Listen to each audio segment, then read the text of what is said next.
I didn't realize the campground was an hour away from the highway, nor did I expect to be completely alone. Rock Creek didn't have the same vibe as Moab, Utah. I didn't like being alone here. I hadn't camped since Colorado, and things were very different. Is that? Oh, hell no.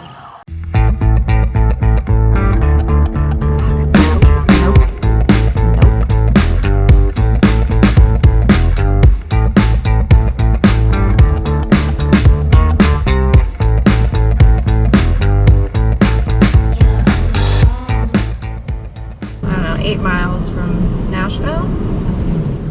After my interview with producers for the film in Washington, not only did my plans change, but so did my anxiety level. It's something that happens a lot more now that I'm older. Maybe it's more pressure. I don't know. I love my career and I don't want to complain because working in film is a privilege and it's been wonderful. But there is one aspect that I've grown to kind of hate.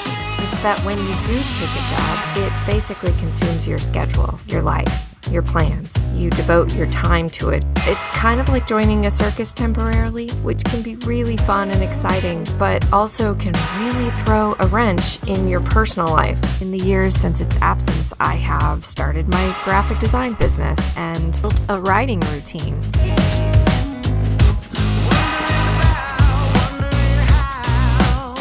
Idea of seeing my mother for 1 week instead of 4 weeks, not going to Ireland, losing all the deposits and the airfare, the money that I took out of a retirement account just to have this moment. It just, I haven't done projects I don't love since my early career, but when work is slow, you have to take work. That's just the way life is. Adulting sucks. But I mean, I understand and keep in mind that this is a passion project for a director or a writer. This is their moment to tell a story they really care about, which is still very important to me. And I want to help create the world where their story will live. It makes the choice so grueling and made my entire experience in Tennessee sort of shit. The only thing that was going to cheer me up was Tennessee's greatest bookstore. Oh my goodness, if you are not reading Ann Patchett, I demand that you stop this video and go get all of her books, like right now, just all of them. You can start with Whistler, which just came out this year, and then The Dutch House, State of Wonder, I mean, just all of them. And then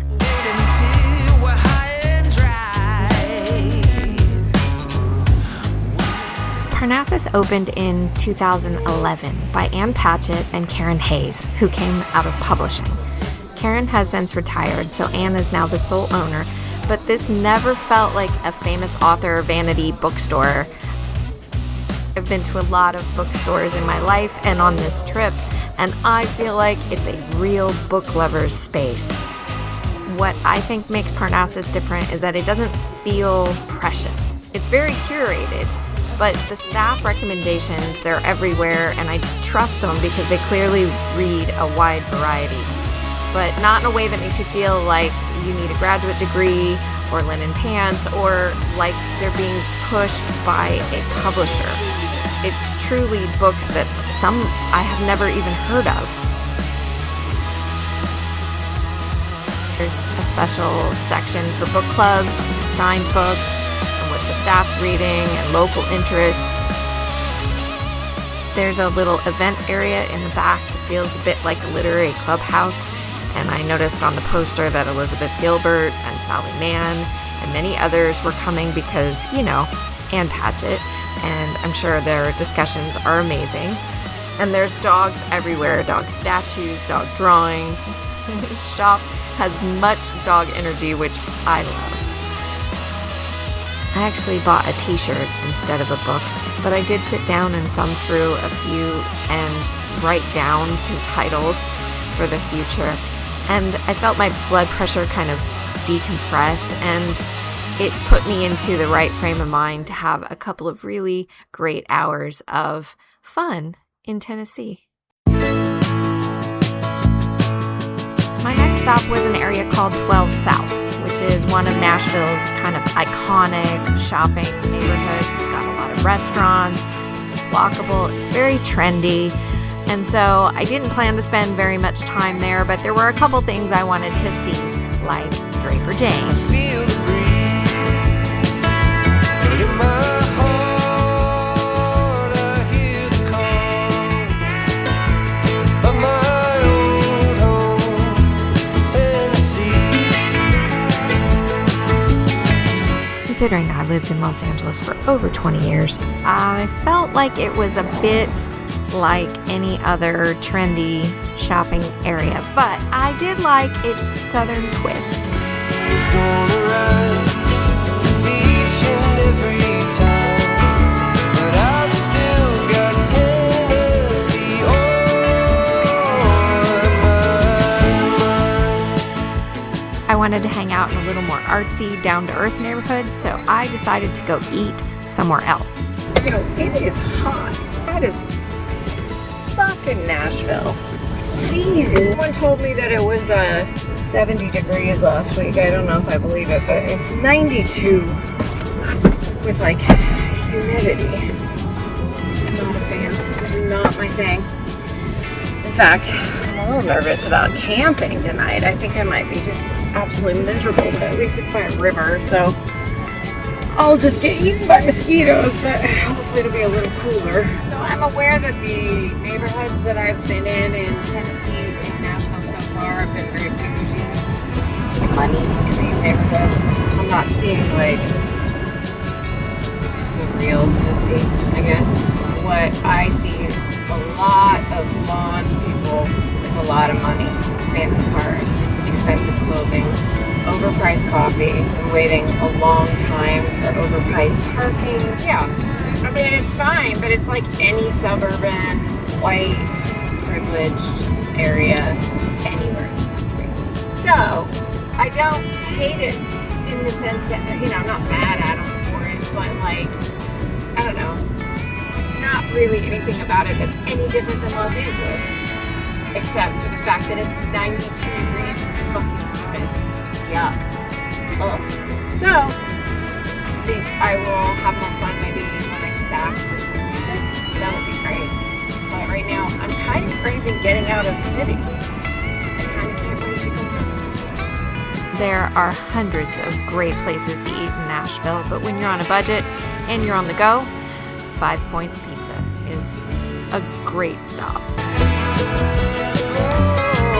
The sun is gonna rise each and every time, and I've still got Tennessee on my mind.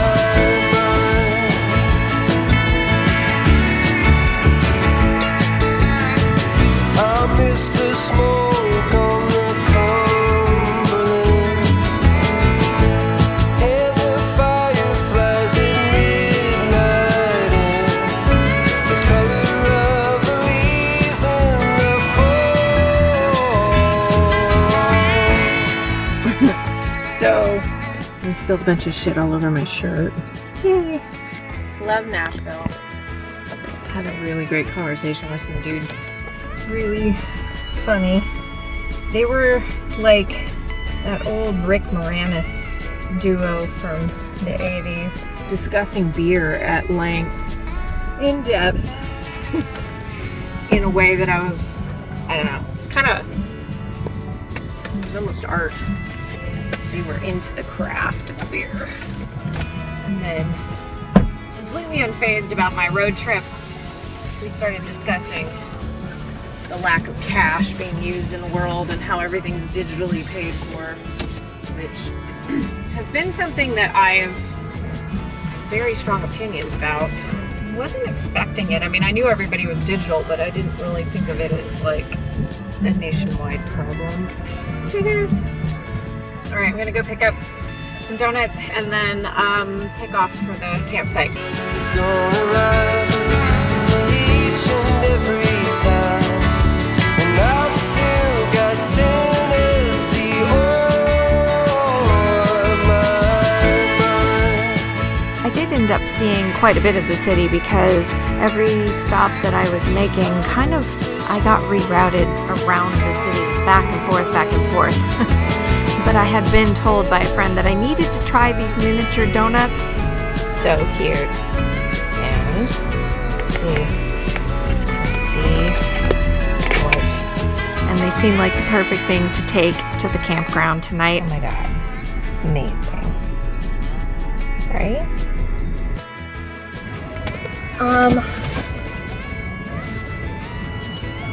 I think I'm gonna head out of town. I'm gonna hit traffic.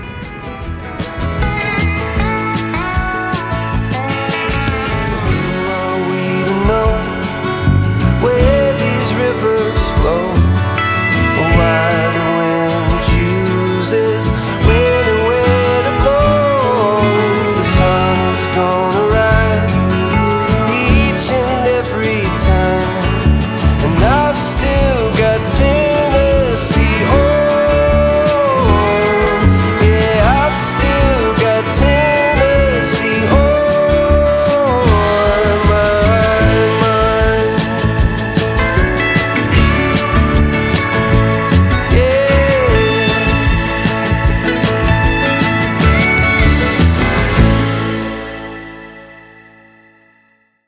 Other than the dirty windshield, which I wish I had cleaned, it was actually a really beautiful sunset drive, which I have released a separate video on my channel.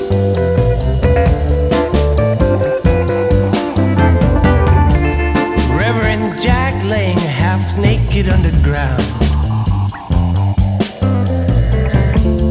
bitten by a rattlesnake he bought from a traveling circus before it went down.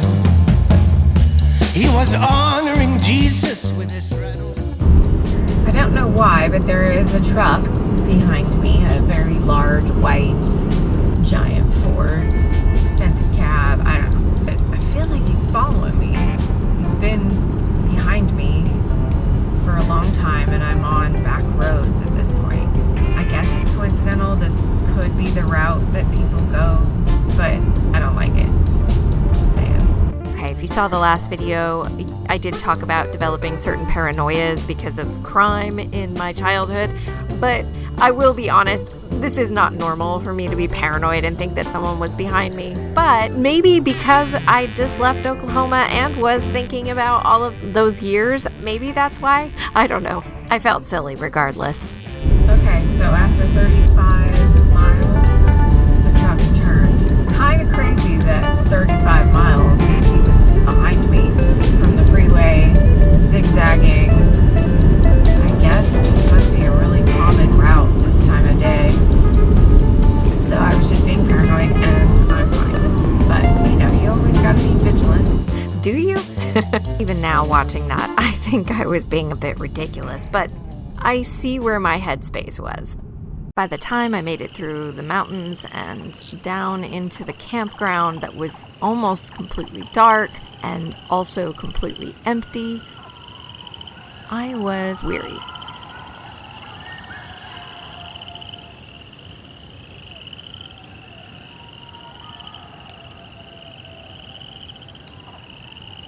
Even my reaction when I saw the bears was a bit overkill.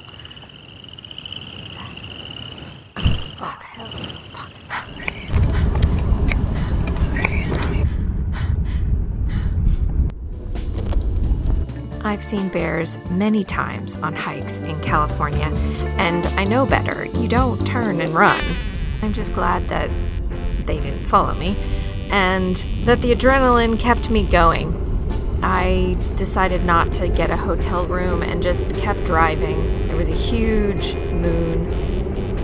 When I got close to the border, I-40 was closed down to one lane, and I know my brother-in-law told me about that, but I kind of forgot that it was a good thing that I drove through the night, because I would have actually been sitting on the freeway the next morning for hours and hours, and that would have put me in a really bad mood. And hell, I'm your biggest fan, you know. I know I'm looking really rough this morning. Had this been a campground, I would happily say that it's beautiful. It is. I had a great sleep. This is actually just the North Carolina Welcome Center, which is really just a rest stop, but it was fantastic. Considering the campground nights have been kind of horrible, I just stayed here, and now I'm thinking I really should think about these rest stops, these welcome centers more, because they're absolutely beautiful, quiet, safe. The bathroom facilities are much better than I would get at a campground. They've got picnic tables, they've got little trails to walk on, full service bathrooms. There's an entire vending machine building. It's tucked up in the mountains. There is a lot of construction, so it is down to one lane, which sucks. Other than obviously the highway noise, but no different than Los Angeles. Actually a really great stop. This was beautiful. I should have saved my $15 and not booked that campground in Tennessee and just stayed here for free. Thanks, North Carolina.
How freaking adorable is this little town? I'm so glad I stopped here. Oh, I want to come back. Okay. Put this little mountain town on the list of places that I am definitely gonna hit. Oh my god, how cute is this? I could totally stay a night here. Or even just stay at the visitor center after visiting this place. How freaking cute. I don't know what to say about this dude. It's like in this funny outfit. Oh my gosh. Oh my god, look at this store.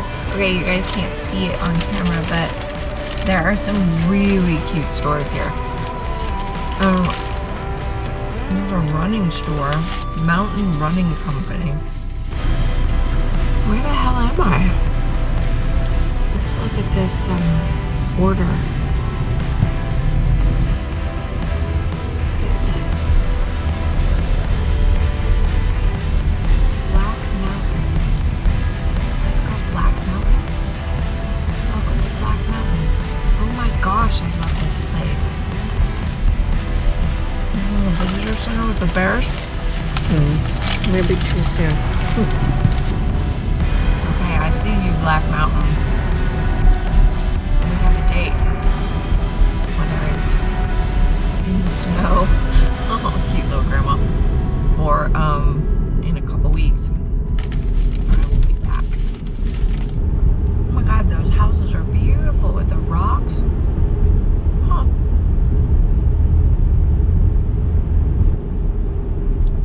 Very cool. I am so glad I stopped there. Yay. Oh, I love it when I accidentally find a place that's like really amazing. It really is funny to go back and watch these videos and the emotional roller coaster that I was on.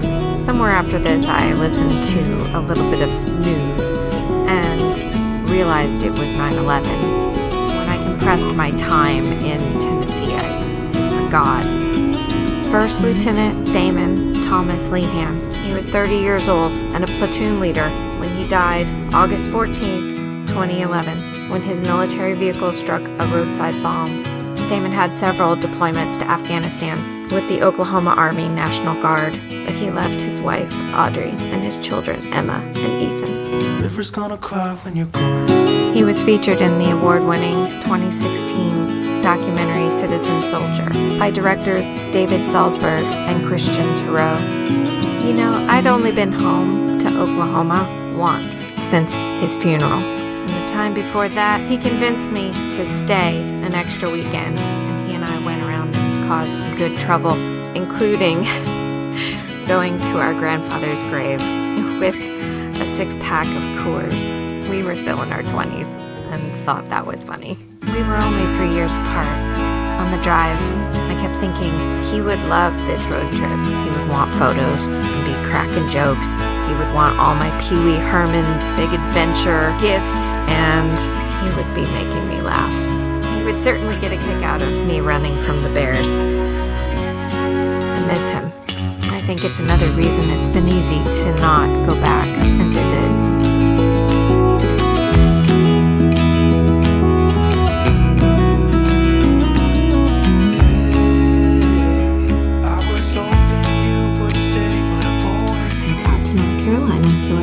All the way. It's September 11th, which is a hard day, and so I'm just getting kind of settled. I'm gonna do a little bit of work and then hang out with my family.